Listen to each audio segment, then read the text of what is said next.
souvent de la communication interne, notamment Sylvie, vous avez vu tout à l'heure. Est-ce que c'est un moyen aussi de sensibiliser les agents à la sobriété numérique, à l'économie circulaire? Et du coup, après, est-ce que vous n'êtes pas devenus, il y a aussi des amis sur la réduction budgétaire? Est-ce que ça fait un lien, du coup, à... C'est un petit Donc, sujet de il y a deux questions en une. Deux questions en une. Ouais, mais c'est sûr que ça. C'est sûr que ça impacte la vie des agents. Ça devrait les impacter au quotidien. Donc c'est aussi un moyen de les sensibiliser. C'est pas obligatoirement très facile aujourd'hui jusqu'aux 3500. Avec des équipes qui sont qui sont assez éloignées, qui sont sur le terrain, qui sont assez éloignées de ces préoccupations-là, qui ne pas sur les interfaces non plus. Donc c'est pas si facile que ça. Mais il faut s'appuyer effectivement sur ce qu'on a, sur les ressources en interne, sur les réunions qu'on peut avoir d'encadrement, en comptant sur eux pour pouvoir que ça dégouline jusqu'aux équipes de terrain. C'est le seul moyen, qui est la communication externe aussi. Donc, et je vous avoue, franchement, il faut être bon, quand on est aux achats, on va être un peu mouton à cinq pattes, ça c'est clair. Mais la communication, c'est pas ma tasse de thé, moi, personnellement. Voilà. Donc je souffre avec ça. Donc je m'appuie sur les ressources en interne, mais il faut aussi qu'on soit présent. On ne peut pas leur dire tenez, voilà le paquet, et puis débrouillez-vous. Donc on est obligé de s'impliquer quand même avec l'équipe. Heureusement, on n'est pas tout seul, hein. On est 3-4 à s'occuper du spazer, à peu près, pas à temps plein, malheureusement, on ne peut pas, hein. Ça c'est impossible. On consacre chacun un pourcentage de notre temps de travail sur ce spazer. Et il faut communiquer aujourd'hui, par exemple, voilà, je m'y suis collée. Mais oui, ouais, il faut savoir faire ça aussi, et c'est pas toujours facile, quoi. Voilà. Après, sur le budget, bah oui, c'est aussi un moyen, hein. Le développement durable, derrière, c'est la sobriété, donc c'est consommer moins, consommer mieux, consommer autrement, en tout cas. Et donc, c'est des discours qu'on porte également, et qui viennent parfois se heurter avec la vision de certains agents qui, quand on achète durable, c'est plus cher. On se heurte encore à ces gens-là, à ce type de discours, hein. Je me souviens d'une discussion qu'on a eue encore il y a très longtemps en présentant le spacer, où vous avez encore ces discours-là. Donc, c'est un petit peu compliqué de faire... Bon, faut faire de la pédagogie, on répète, hein, c'est grave la pédagogie, mais voilà, c'est toujours un petit peu compliqué. En fait, chez nous, on a la chance, j'ai un directeur voilà, qui aime communiquer. Et pour le coup, en fait, on a porté notre communication jusqu'à avoir une chargée de communication en interne à la direction achat et commande publique, qui en fait vient Nous, on a le contenu du message, mais on ne sait pas forcément le mettre en forme, on ne sait pas forcément bien faire. On n'a pas forcément les bons contacts en interne, entre la direction de la communication interne, la direction de la communication institutionnelle à la ville et à la métropole. Elle a les liens avec tout le monde, elle sait mettre en forme et elle sait aller vers la bonne personne pour diffuser notre message, en fait. Donc la communication en interne, on l'a fait comme ça, via la chargée de com. Après, maintenant, notre ambition, ce qu'on aimerait arriver à faire, c'est avoir une communication institutionnelle sur nos achats. Enfin voilà, on a des affichages dans toute la ville. On se dit, pourquoi pas un jour, on rêverait d'avoir un 4x3 sur le spazer qui viendrait en fait valoriser le projet de mandature sur ce volet achat. Là. Il y a beaucoup de demandes sur les formations. Sur la formation, nous, on encourage, voilà, on sait qu'il y a des formations régulières qui sont données par 3R, donc on identifie des acheteurs en interne qui sont plus sensibles à la question des achats responsables, et pour les pousser un peu, on va les inciter à s'inscrire aux formations 3R. Et en même temps, on dispose d'une école interne où c'est les pairs qui apprennent aux autres agents. Et pour le coup, on a une formation de 2 jours achat responsable qu'on a montée en interne, que je dispense avec ma binôme. Et ça vient aussi, en plus de la formation 3R, voilà, acculturer le plus possible d'administratifs et de techniques. Enfin voilà, il faut aussi, faut pas juste aller sur ceux qui rédigent les marchés. Il faut aussi aller vers ceux qui font l'expression du besoin, qui vont exécuter les contrats derrière. Donc on insiste aussi sur le fait que dans ces formations internes, on encourage à avoir des binômes, un administratif, un technique qu'on forme aux achats responsables, et qu'on espère, eux, après, vont aller diffuser un peu cette culture au sein des directions opérationnelles. Le CG formation, équipe bénéficier de la formation 3AR. Pas forcément les techniciens, les opérationnels, parce que déjà c'est 2 jours, ce qui est quand même beaucoup. Voilà. Mais pour autant, il y a à la fois le groupe Action Logement, à la fois les fédérations professionnelles, hein, moi je dépends des fédérations IHLM, qui se sont pas mal emparées du sujet. Nous-mêmes, en interne, on dispense des ateliers marché, mais alors d'une heure, quoi, sur des points précis. Et c'est vrai que ça permet de communiquer. C'est pas forcément une communication, comme vous l'entendiez tout à l'heure, on n'a pas du tout les moyens de faire ça. Mais par le biais de la formation, oui, ça avance. Oui, complètement aussi, c'est vrai. On a aussi mis en place une formation interne d'une journée pour le coup qui reprend les grands enseignements, si je peux dire ça comme ça, qu'on souhaite faire passer aux personnes qui n'ont pas le temps de prendre 2 jours, effectivement, parce que tout le monde n'a pas le temps, tout le monde n'a pas forcément le temps. Et justement, dans ce cadre-là, on a varié les supports de formation. On a aussi créé une formation dans notre outil Chamilo, qui est l'outil de formation interne à la collectivité, où c'est comme un grand cours en ligne sur lequel on peut aller piocher un peu sur le modèle des MOOC, les thématiques qui nous intéressent, et on en a un sur les fondamentaux de la commande publique. Donc là, chacun peut y aller, et chaque personne peut choisir, moi je vais essayer de creuser cette thématique, l'achat durable, je vais essayer de creuser au moment de la procédure, qu'est-ce que je peux faire, qu'est-ce qui existe, quel est le cadre. Donc il y a vraiment, ça balaye toutes les thématiques, je dirais, liées à la commande publique, pas que l'achat. La sobriété, en fait, on se rend compte qu'on est quand même sur une démarche achat-commande publique, c'est pas juste l'acte d'achat, ça vient de la définition du besoin, on vient interroger cette question de sobriété-là. Juste par rapport à la formation, c'est là on se rend compte aussi, en tant qu'adhérent 3R, on a la chance de pouvoir bénéficier aussi de formations qui nous font monter en compétences, nous acheteurs, et qui après on peut relayer le message en interne vers nos direction opérationnelle, et c'est tout l'intérêt de la mise en réseau d'acheteurs publics et de 3R en particulier. Non, mais après, par rapport à tout ce qui est numérique, alors nous, on a eu la chance aussi, on a déjà voté notre feuille de route numérique responsable, et les collègues de la Direction Générale Numérique et Systèmes d'Information ont associé le service achat dès le départ. Donc en fait, la feuille de route, elle a été conçue en interne, et on a clairement participé à la rédaction de cette feuille de route, à la définition des indicateurs. Comme le SPASER est arrivé avant la feuille de route numérique responsable, ils se sont appuyés sur le schéma de promotion des achats socialement écologiquement responsables.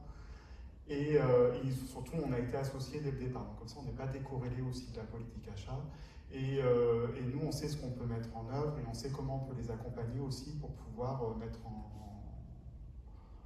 en route, cette feuille de route, mettre en mouvement. Et sur la sobriété, on se rend compte, c'est pareil, on fait beaucoup de choses, mais il y a encore des choses à faire, comme plein d'autres domaines.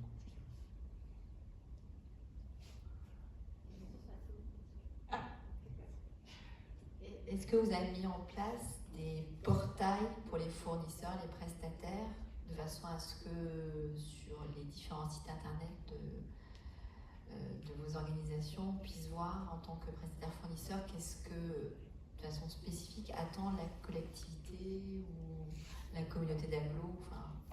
Est-ce que c'est très transparent pour les prestataires et fournisseurs? Moi, je vais parler pour la métropole. Alors nous, on a la direction du développement économique a développé une page qui s'appelle Entreprendre Bordeaux Métropole, qui est vraiment axée sur les entreprises.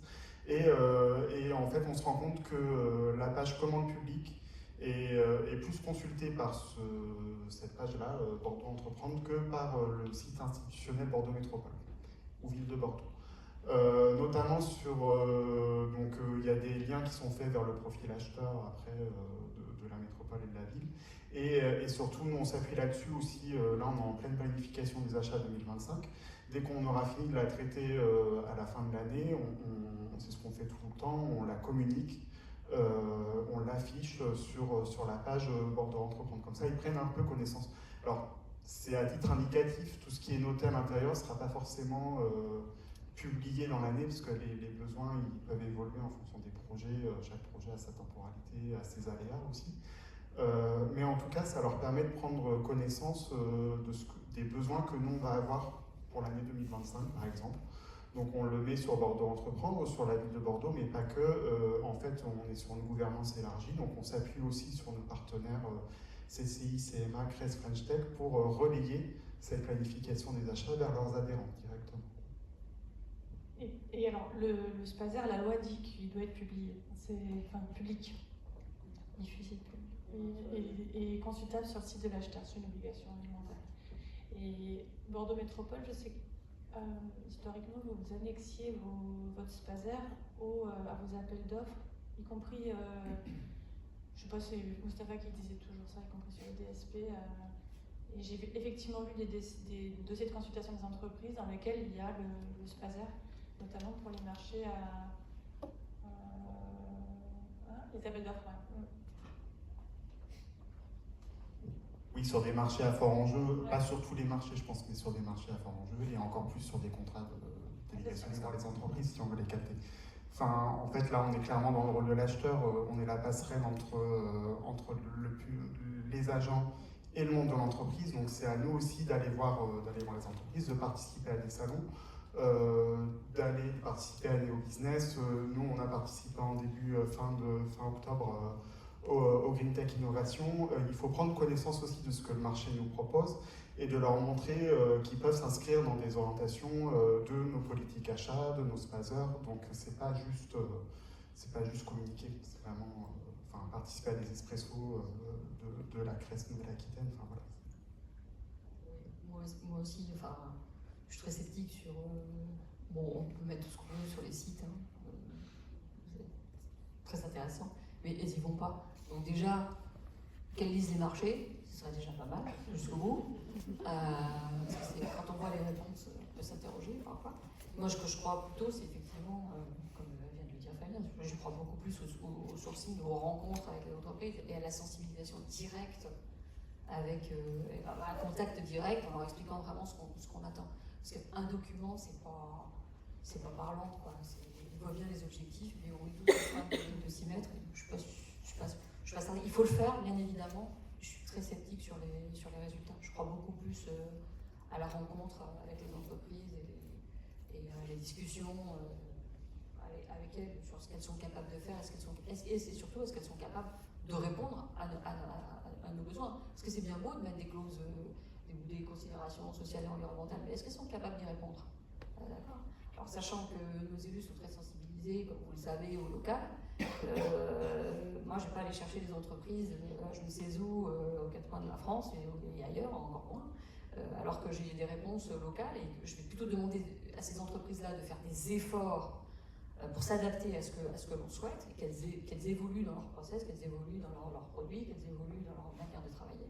Je préfère travailler plutôt là-dessus que de leur imposer des choses que je sais que ça ne fonctionnera pas. Voilà. Il faut rester des réalistes là aussi. Et du coup, je vais te laisser poser la question, mais aussi qu'elles évoluent aussi dans leur politique d'achat appliquée à elles-mêmes. Bon, on en reparle juste après, le petit temps d'échange après. Stéphanie, est-ce que vous avez réussi à embarquer tout le monde ou est-ce que vous avez encore des trous dans la raquette? Alors nous, à l'hôpital, on est un peu loin encore. On est avec les rames et on avance.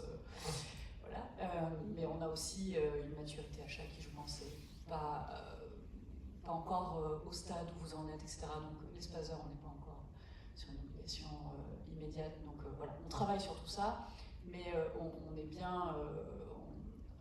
Je suis bien consciente que dès lors qu'on aura un spazer, on aura encore à convaincre les uns et les autres d'aller sur ce terrain-là et de les embarquer avec nous, etc. Et donc je me demande, en vous écoutant, parce que ça a l'air tout beau, tout génial, et on a envie de venir bosser avec vous, mais est-ce que vous avez encore ces trous dans la raquette ou pas? Ou est-ce que tout le monde est à fond? Ou est-ce que... Je dirais on aura toujours des réfractaires, de toute façon, même si on arrive à embarquer le maximum. Après, moi, je me rends compte, par exemple, sur la clause sociale, nous, on la met en œuvre depuis 2009 sur la Cube à l'époque, et ensuite Bordeaux Métropole. Donc, c'est quelque chose qui est très... j'ai peu de réfractaires, moi, dès qu'on va mettre de la considération sociale sur nos marchés. J'en ai peu, mais j'en ai toujours quelques-uns qui essayent de freiner un peu parce qu'ils ne veulent pas forcément en mettre. Après, l'avantage, on est quand même sur un schéma de promotion voilà, qui est délibéré, qui est appuyé politiquement. Donc, dès qu'on commence à dire, si vous ne voulez pas écouter ce qu'on dit, on va faire un arbitrage politique derrière, ça commence un peu à revenir un peu en arrière sur la position en face de nous. Mais on a toujours cette solution-là, même si, moi, depuis 2 ans que je suis au service achat, j'ai encore pas activé cette carte-là. J'ai réussi à chaque fois à convaincre des personnes, en tout cas on discute intelligemment entre nous, soit pour mettre un peu moins d'heures, mais en tout cas on a toujours apporté de la considération sociale sur ces marchés-là. Pareil sur l'environnement, et en fait on se rend compte aussi peut-être que, j'en ai pris conscience hier parce que j'étais en visite dans une entreprise là, de Bordeaux, et j'étais avec mes collègues de la direction des bâtiments, et donc on fait beaucoup de marchés innovants, dispositifs moins de 100 000 € à Bordeaux Métropole. Et le collègue de la direction des bâtiments me dit, je fais, ah tiens, est-ce que tu as identifié un projet sur lequel la solution pouvait porter? Il me dit, oui, j'en ai plusieurs, et surtout que la direction des bâtiments n'a pas encore fait de marché moins de 100 000. Donc on se rend compte qu'aussi il y a une espèce de concurrence, une exemplarité qui se crée entre les directions opérationnelles pour remplir les objectifs du SPASEUR, pour que nous aussi on communique aussi sur le dispositif ou l'achat qui vont réaliser. Donc c'est là qu'on se rend compte qu'on peut avoir une émulation plutôt positive qui peut s'instaurer entre les directions.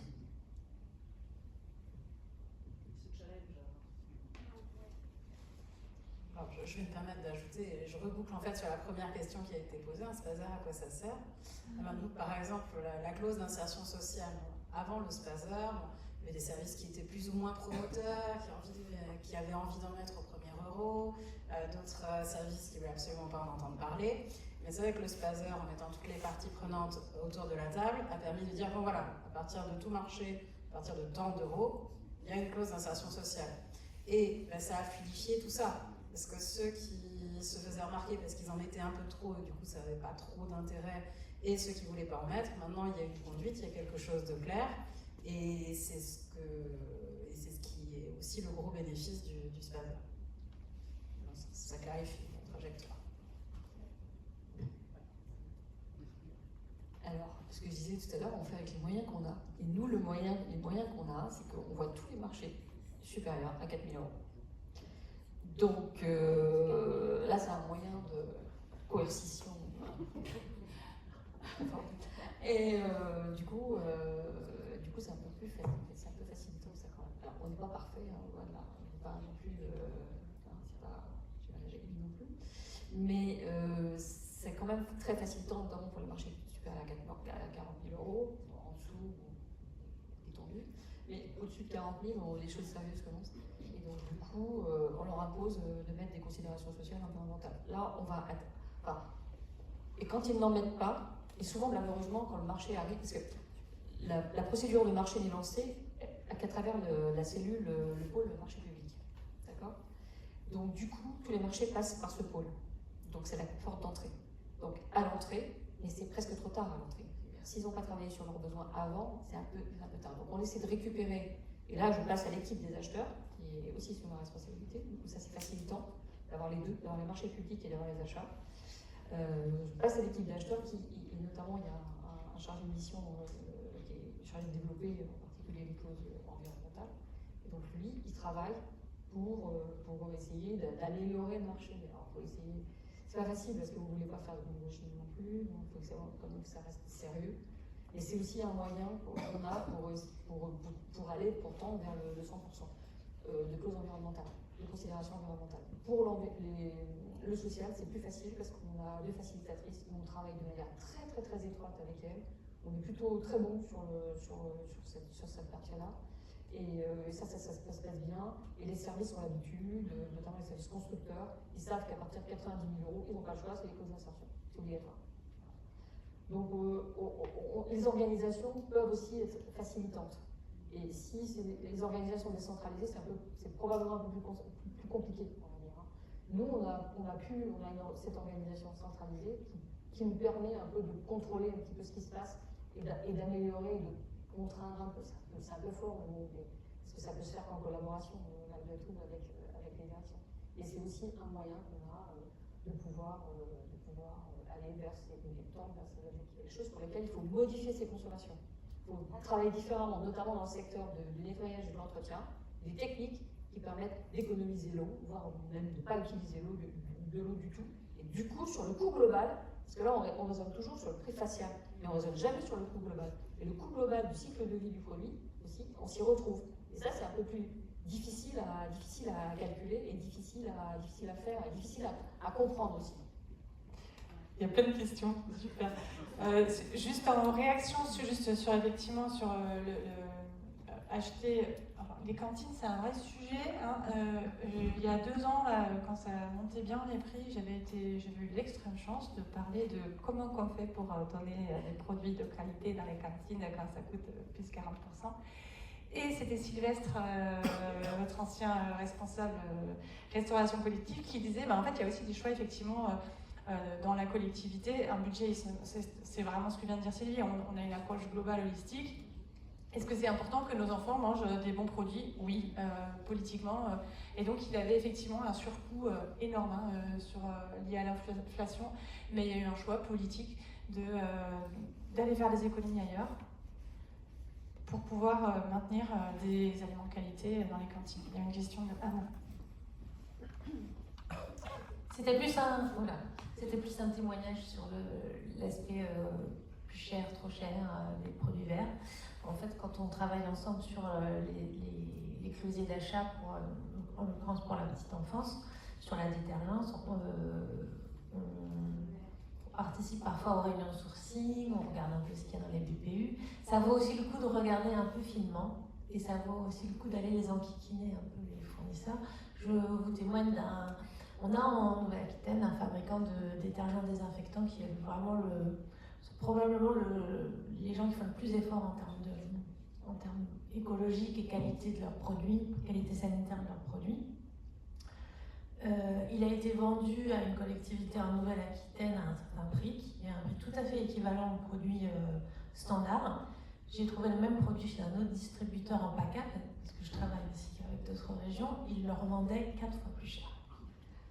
Donc il faut aller, alors je vais dire un mot gentil, il faut aller les enquiquiner un peu là-dessus aussi, parce que ils se disent ils vont payer cher, c'est écologique, et ils vous proposent des produits 4 fois plus chers, donc ça va pas. Donc c'est aussi aller,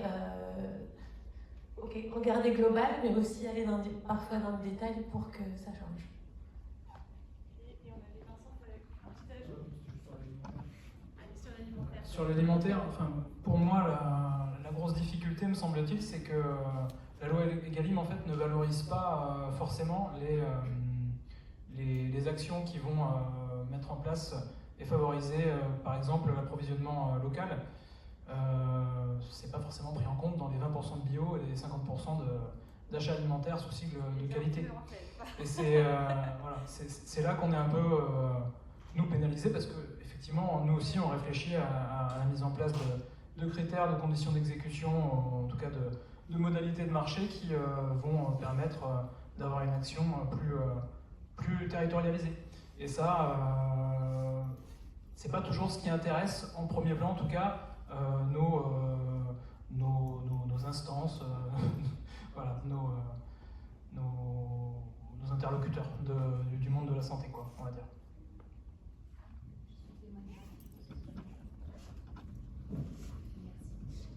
Donc nous, le service de la restauration scolaire est extrêmement impliqué. Ils font énormément de sourcing. On a 31 lots pour la restauration scolaire. Ça a été vraiment allotti très finement pour permettre à des locaux de pouvoir répondre. Donc parfois on va très très loin, mais ça permet d'avoir des produits locaux de qualité qui répondent. Et sur la partie bio, on a 2 lots sur le pain, un lot conventionnel et un lot bio. Et on a mis beaucoup de temps à les mettre en place parce que nos interlocuteurs, ce sont des boulangers, et répondre à un appel d'offres, c'est très compliqué. En plus, on est en appel d'offres, donc il n'y a pas de négociation. Donc voilà, c'est pas simple. Donc ça a mis beaucoup de temps. Mais là, on a finalisé ces 2 lots-là. Et au final, la baguette bio, elle est moins chère que la baguette traditionnelle. Donc c'était plutôt une bonne surprise, pas le pain, mais la baguette. Donc déjà, on sait qu'on va pouvoir, tout ce qui est goûté, le passer en baguette bio, alors que jusque-là, on était en classique et on montait de gamme, on passait en traditionnel, on va pouvoir passer en bio. Donc parfois, on a des bonnes surprises, c'est pas toujours le cas, mais en fait, en travaillant beaucoup en amont avec de potentiels fournisseurs, on arrive à obtenir des choses intéressantes.